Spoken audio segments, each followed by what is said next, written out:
Evening students, I hope आप सभी बहुत अच्छे होंगे। आज हम बात करेंगे यूपी सुपर टेट की, यानी कि उत्तर प्रदेश के अंदर जो आपका होता है सुपर टेट। ठीक है, देखिए जो यूपी टेट होते हैं, जो सी टेट होते हैं, ये एक्चुअली में एलिजिबिलिटी एग्जाम्स होते हैं।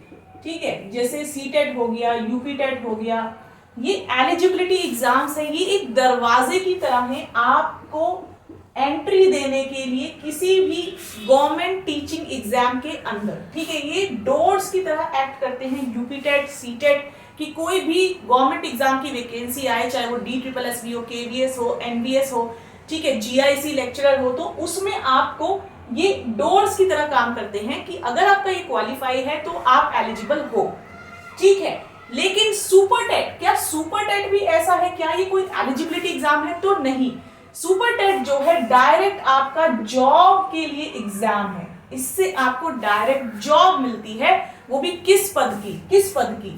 सहायक अध्यापक यानी असिस्टेंट टीचर की जॉब आपको मिलती है अगर आप सुपर टेट को क्वालिफाई कर लेते हो। ठीक है, 1st to 5th क्लास तक का ये एग्जाम होता है, यानी 1st to 5th क्लास तक के आप असिस्टेंट टीचर बन सकते हो। जूनियर लेवल पे भी ये एग्जाम होता है, लेकिन अभी उसके बारे में कोई अपडेट नहीं है और पता भी नहीं कि कब तक वो अपडेट मिलेगी।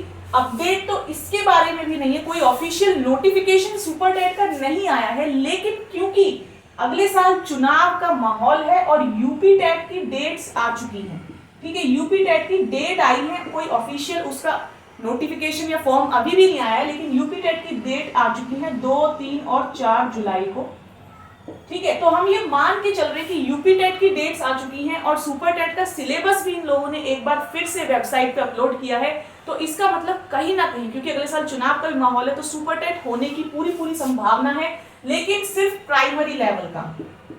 ठीक है, प्राइमरी लेवल का।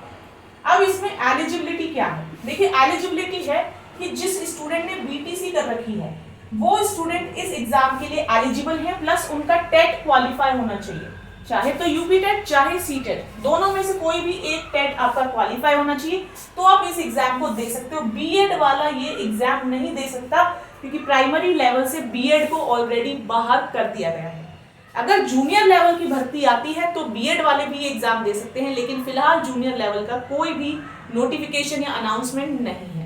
ठीक है, फिलहाल सिर्फ हम ये मान के चल सकते हैं कि हाँ, क्योंकि यूपी टेट की डेट्स आ चुकी है तो हो सकता है कि सुपर टेट भी कराया जाए, बिकॉज वेबसाइट पे यूपी टेट के साथ साथ सुपर टेट का सिलेबस भी अपडेट किया गया है। हालांकि दोनों ही सिलेबस में कोई चेंजेस नहीं है, लेकिन अपलोड किया गया है दोबारा, वो भी 7-8 साल बाद सुपर टेट का, तो इसलिए ये मान के चल रहे हैं। और चुनाव का भी माहौल है चूंकि, तो इसलिए यूपी टेट के बाद सुपर टेट होने की संभावना बढ़ गई है। एज क्राइटेरिया की अगर हम बात करें तो वो है 40 इयर्स प्लस। अगर आप SC, ST या OBC हो तो आपको मिल जाता है एज रिलैक्सेशन, वो भी कम से कम 5 साल तक। ठीक है, एज रिलैक्सेशन आपको मिल जाता है अगर आपकी कैटेगरी SC, ST या OBC है। ठीक है, अदर स्टेट्स के स्टूडेंट्स ये एग्जाम दे सकते हैं तो बिल्कुल दे सकते हैं। अगर आप असम राज्य से हो, वेस्ट बंगाल राज्य से हो, छत्तीसगढ़ से हो, आंध्र प्रदेश से हो, कहीं से भी हो पूरे इंडिया में, ऑल ओवर, तो आप भी ये एग्जाम दे सकते हो। लेकिन इसमें एक चीज यहाँ पे ये आ जाएगी कि अगर तो आप उत्तर प्रदेश के हो, ध्यान सुनना, ये वाली बात इंपॉर्टेंट है, अगर आप यूपी के अंडर में हो, यानी कि अगर आप उत्तर प्रदेश के छात्र हो, ठीक है, अगर आप यूपी के अंदर से ही बिलोंग करते हो, तो आपकी जो कैटेगरी है, अगर वो SC है, ST है, OBC है, ठीक है, तो वो उसी कैटेगरी के अंडर आपको काउंट किया जाएगा। जैसे मान के चलते हैं कोई स्टूडेंट यूपी का है और उसने सुपर टेट का फॉर्म भरा क्योंकि उसके टेट क्वालिफाई हैं, ठीक है, और वो SC कैटेगरी का है, तो उसको SC कैटेगरी में ही काउंट किया जाएगा। लेकिन कोई स्टूडेंट अगर असम का है या वेस्ट बंगाल का है और वो SC कैटेगरी का है और वो स्टूडेंट सुपर टेट दे रहा है, तो उसको जनरल कैटेगरी के जितने नंबर लाने होंगे उसको काउंट जनरल कैटेगरी में किया जाएगा। अदर राज्य के जो स्टूडेंट्स हैं उनको किस में काउंट किया जाएगा? जनरल कैटेगरी में। ठीक है, दे सकते हो आप एग्जाम, आप एलिजिबल हो, अगर आपका टेट क्लियर है तो आप एग्जाम दो, जरूर दो, लेकिन कैटेगरी जो आपकी मानी जाएगी जनरल मानी जाएगी, चाहे आप SC से हो, चाहे ST से हो, चाहे OBC से हो।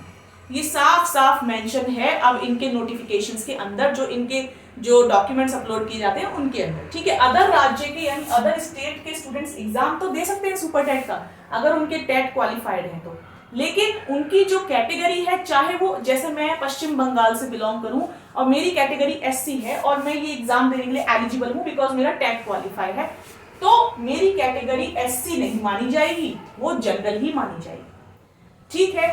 ये सारी इंपॉर्टेंट चीजें थी, eligibility, age criteria, other state, age relaxation भी मिलेगा आपको, क्या एलिजिबिलिटी है, बीटीसी वाला स्टूडेंट दे सकता है, क्या पोस्ट है, असिस्टेंट टीचर की पोस्ट है, कब तक आएगा अभी नहीं पता, ऑफिशियली कोई अनाउंसमेंट नहीं है, लेकिन क्योंकि यूपी टेट होने वाला है और चुनाव का भी माहौल है तो हम ये मान के चल सकते हैं कि यूपी टेट के बाद आपका सुपर टेट का नोटिफिकेशन इस साल हमें देखने को मिल जाएगा, क्योंकि चुनाव आ रहे हैं और हमारी सरकार बड़ी स्मार्ट है, उन्हें पता है कि चुनाव में वोट्स कैसे लेने हैं, ठीक है। अगर अभी भी आपको कोई डाउट हो तो प्लीज मुझे जरूर बताइएगा, क्योंकि यूपी टेट के लिए कुछ स्टूडेंट्स का ये डाउट आया है कि मैम क्या इसका सेंटर यूपी में ही पड़ता है, तो जी हाँ, यूपी टेट का जो सेंटर है वो यूपी के अंदर ही पड़ेगा।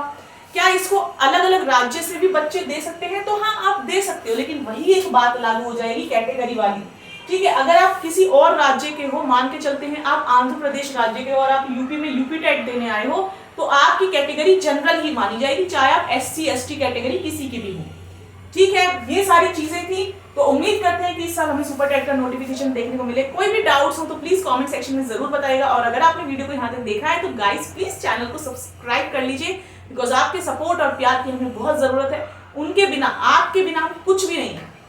Bye bye, take care students, have a good day.